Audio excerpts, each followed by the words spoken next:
জাকবের 12টি সন্তান ছিল, কিন্তু তার মধ্যে জোসেফকে সে সবচেয়ে বেশি ভালোবাসত। জোসেফকে সে উজ্জ্বল রঙের একটা বিশেষ পোশাক দিয়েছিল। জোসেফের ভাইরা তাকে হিংসা করত, তারা তাকে ঘৃণা করত। জোসেফ বিশেষ কিছু স্বপ্ন দেখত। সে বলল, স্বপ্নে আমরা গমের আঁটি বাঁধছিলাম। তোমাদের বাঁধা গমের আঁটি আমার বাঁধা গমের আঁটির কাছে মাথা নুইয়েছিল। এই শুনে জোসেফের ভাইরা তাকে আরো হিংসা করতে লাগলো। জোসেফ আরো একটি স্বপ্ন দেখেছিল। সূর্য, চন্দ্র এবং 11টি তারা আমার সামনে নতজানু হয়েছে। তার বাবা আর ভাইয়েরা অভিযোগ করলো, তুমি কি বলতে চাও? তুমি আমাদের শাসন করবে? একদিন জোসেফের ভাইরা মাঠে মেষ চড়াচ্ছিল। তারা দূর থেকে জোসেফকে আসতে দেখলো। তারা জোসেফকে হত্যা করার পরিকল্পনা করল এবং তার সমস্ত স্বপ্নকে শেষ করতে চাইল। রুবেন বলল, আমাদের ভাইকে হত্যা করা অন্যায় হবে, বরং এই পরিত্যক্ত কুয়োর মধ্যে একে ফেলে দেওয়া যাক। তখন তারা জোসেফের বিশেষ পোশাকটি খুলে নিল এবং তাকে কুয়োয় ফেলে দিল। কিছু ইসমাইলীয় ব্যবসায়ী ওই পথে মিশর যাচ্ছিল। জিহুদা বলল, আমরা জোসেফকে দাস হিসেবে ইসমাইলীয়দের কাছে বিক্রি করে দিই। সুতরাং তারা জোসেফকে 20টি রৌপ্য মুদ্রার বিনিময়ে বিক্রি করে দিল।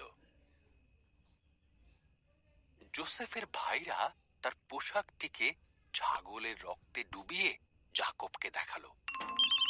আমার পুত্র মৃত, এই বলে জাকব খুব কাঁদল। ইতিমধ্যে জোসেফকে মিশরে নিয়ে যাওয়া হলো, কিন্তু ঈশ্বর জোসেফের সাথেই ছিলেন। ইসমাইলীয়রা জোসেফকে ফরৌনের এক সেনাপতি পটিফারের কাছে বিক্রি করে দিল। ঈশ্বর জোসেফকে আশীর্বাদ করলেন এবং সে জীবনে প্রতিষ্ঠিত হল। পটিফার তার গৃহের দেখাশোনার দায়িত্ব জোসেফকে দিল।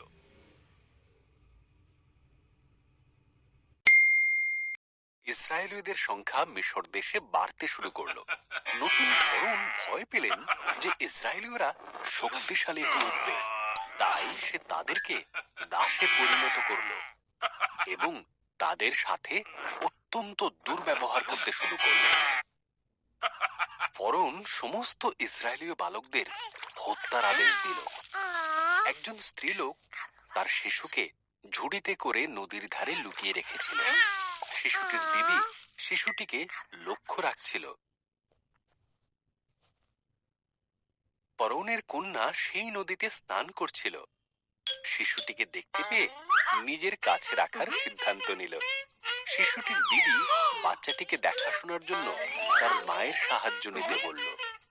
ফরৌনের কন্যা শিশুটির নাম দিল মোশি। মোশি বড় হতে লাগলো। একদিন সে দেখল একজন মিশরীয় একজন ইসরায়েলীয়কে নির্মমভাবে মারছে। মোশি সেই মিশরীয় ব্যক্তিকে হত্যা করল। এরপর সে পালিয়ে গেল মিদিয়ান দেশে। এখানে সে 40 বছর মেষ পালকের কাজ। একদিন মোশি হোরের পর্বতে মেষ পাহারা দিচ্ছিল। একটি জ্বলন্ত ঝোপের ভেতর থেকে ঈশ্বরের কণ্ঠ শোনা গেল, মোশি, আমার সন্তানেরা কষ্ট পাচ্ছে।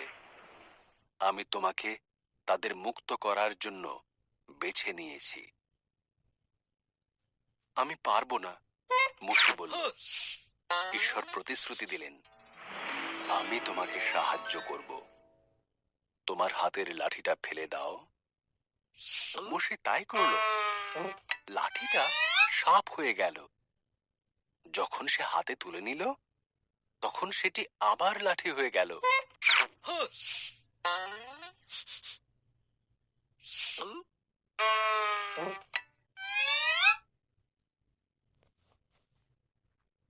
ঈশ্বর বললেন, তোমার হাত জামার ভেতরে রাখো।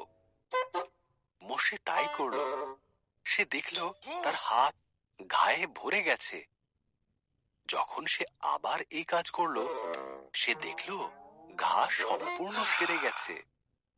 ঈশ্বর বললেন, ফরৌনকে এটা দেখাও। মোশে বলল, আমি ভালোভাবে কথা বলতে পারি না। ঈশ্বর বললেন, আমি তোমার মুখে ভাষা দেব। তোমার ভাই হারুন তোমাকে সাহায্য করবে। তখন মোশে ফরৌনের কাছে গিয়ে ইসরায়েলীয়দের ছেড়ে দেবার কথা বলল।